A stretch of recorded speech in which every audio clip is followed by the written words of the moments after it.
Hi friends. അപ്പോൾ ഇന്ന് ഞാനൊരു സങ്കടമായിട്ടുള്ളൊരു വാർത്ത, ഒരു വിഷമമുള്ളൊരു വാർത്ത പറയാനാണ് ഞാൻ വന്നിരിക്കുന്നത്. എൻ്റെ വണ്ടി ഇതുപോലെ റെഡ് സിഗ്നൽ വീണ് കിടന്നപ്പോൾ റെഡ് സിഗ്നലിൻ്റെ ആ വരയിൽ നിർത്താതെ തൊട്ട് ഫ്രണ്ടിൽ നിർത്തി. ഫ്രണ്ടിൽ വെച്ചാൽ അതിൽ മറ്റേ നമ്മുടെ സീബ്ര ക്രോസിംഗ് ഉണ്ടായിരുന്നു, അവിടെ വണ്ടി നിർത്തി. പക്ഷേ മുമ്പോട്ട് എടുത്ത് പോയ വണ്ടിയായിരുന്നു, കുഴപ്പമില്ല.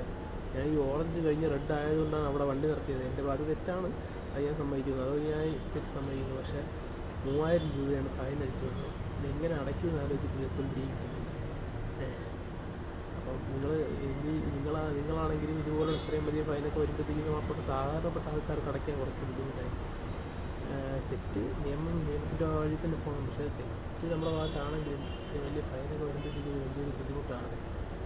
ഇപ്പം ഇത് ഞാൻ വീഡിയോ ഇട്ടെന്ന് വെച്ചാൽ നിങ്ങൾക്കാർക്കും ഇതുപോലൊരു വരരുത്. കാരണം ഇപ്പം ഇവന്മാരെങ്ങനെ പിഴിഞ്ഞെടുക്കാമെന്ന് വിചാരിച്ചുകൊണ്ടിരിക്കുകയാണ്. കാരണം ചെറിയ ചെറിയ തെറ്റിൽ പോലും വലിയ വലിയ ഫൈനുകളാണ് ഇടുന്നത്. അപ്പം വണ്ടി ഓടിക്കുന്നവർ സൂക്ഷിച്ചും കണ്ട് വണ്ടി ഓടിക്കുക. ഫൈൻ ഇതുപോലുള്ള വലിയ ഫൈനുകൾ വന്നു കഴിഞ്ഞാൽ നമുക്ക് സാധാരണപ്പെട്ട ആൾക്കാർക്ക് ഇതൊക്കെ വലിയ ബുദ്ധിമുട്ടായിരിക്കും.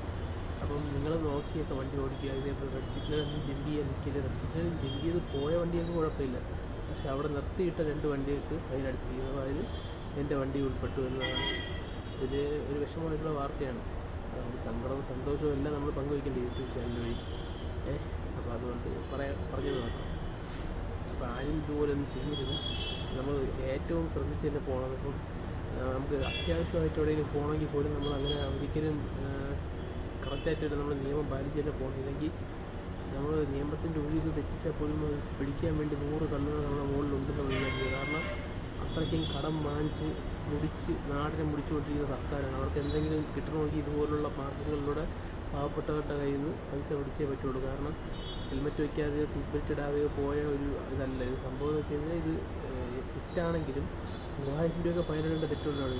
അവരുടെ ആക്സിഡൻറ്റ് പറ്റി അവരെ കാല് ഒടിഞ്ഞിട്ട് പോലും ഫൈന് വരുന്നത് 2000-2500 രൂപയാണ്. ഇത് വണ്ടി ഒരിടത്ത് ഇടിക്കുകയോ ഒന്നും ചെയ്തില്ല. വണ്ടി തൊട്ട് നിർത്തിയിട്ടതിന് 3000 രൂപ ഫൈൻ. 1000 രൂപ ഫൈനൊക്കെ ആണെങ്കിൽ നമുക്ക് എന്തെങ്കിലും ചെയ്തറിയാം. 3000 രൂപയുടെ ഫൈൻ എനിക്കതൊക്കെ വലിയ പ്രശ്നമാണ്. അതായത് ഇതൊക്കെ നിങ്ങൾക്കറിയാമെന്നുള്ള ആർക്കെങ്കിലും നിയമം ഇതിനെക്കുറിച്ചുള്ള നിയമം അറിയാമെങ്കിൽ നിങ്ങളൊന്ന് കമൻറ്റ് ചെയ്യണം. അതെങ്ങനെയാണ് നമുക്ക് ഈ 3000 രൂപ അടയ്ക്കണോ, അതോ നമുക്ക് എന്തെങ്കിലും കോടതി വഴി പോയി കഴിഞ്ഞാൽ എന്തെങ്കിലും കുറയാനുള്ള സാധ്യത ഉണ്ടോ എന്നുള്ള കാര്യം നിങ്ങൾ ആർക്കെങ്കിലും അറിയാമെങ്കിൽ ഒന്ന് കമൻറ്റ് ബോക്സിലിട്ട് തരണം. കാരണം അത്രയും വലിയ ഫൈനൊന്നും അടയ്ക്കാനുള്ള നിവർത്തിയില്ലടേ. അത് ബുദ്ധിമുട്ടാണ്. അപ്പം നിങ്ങൾക്ക് ആർക്കെങ്കിലും ഇതിന് നമുക്ക് എന്തെങ്കിലും ചെയ്യാൻ പറ്റുമോ, കുറച്ചെങ്കിലും കുറയ്ക്കാൻ പറ്റുമോ എന്നുള്ള രീതിയിൽ നിങ്ങൾക്ക് ആർക്കെങ്കിലും അറിയാമെന്നുണ്ടെങ്കിൽ ഒന്ന് കമൻറ്റ് ബോക്സിൽ ഇടണം. പിന്നെ അതുപോലെ തന്നെ ആരും ഇങ്ങനെയുള്ള ഒരു നിയമം തെറ്റിച്ചൊന്നും ചെയ്യാതിരിക്കുക. കാരണം നമുക്ക് ഒരു 10 പ്രാവശ്യം ചെയ്യുമ്പോഴത്തേക്കും നമുക്ക് 1 പ്രാവശ്യം പിടിവെട്ട് കഴിഞ്ഞാൽ നമുക്ക് ഇത്രയും ഇങ്ങനെ വലിയൊരു ഫൈൻ വരും. ഇതൊക്കെ നമുക്ക് അടയ്ക്കാൻ കഴിഞ്ഞാൽ ഇതൊന്നും അടയ്ക്കാൻ നമുക്ക് സാധാരണക്കാർക്ക് പറ്റുവിടെ. അപ്പം നമ്മളതിൻ്റെ നിയമം പാലിച്ച് തന്നെ പോകണം. വേറെ പറയാനുള്ളത് ചെറിയ നിയമം പ്രശ്നങ്ങൾക്ക് പോലും അവരിപ്പോൾ വലിയ ഫൈനുകളാണ് തന്നുകൊണ്ടിരുന്നത്. കാരണം അവരുടെ ഖജനാവ് നിറയ്ക്കാൻ വേണ്ടി അവർക്ക് ഇതൊക്കെ ചെയ്യാൻ പറ്റുള്ളൂ. അപ്പോൾ നമ്മൾ സൂക്ഷിച്ചൊക്കെ വണ്ടി ഓടിച്ചാൽ നമുക്ക് കൈവന്മാരെ ഇതിനു വേണ്ടി നമുക്ക് പൈസ കൊടുക്കണം.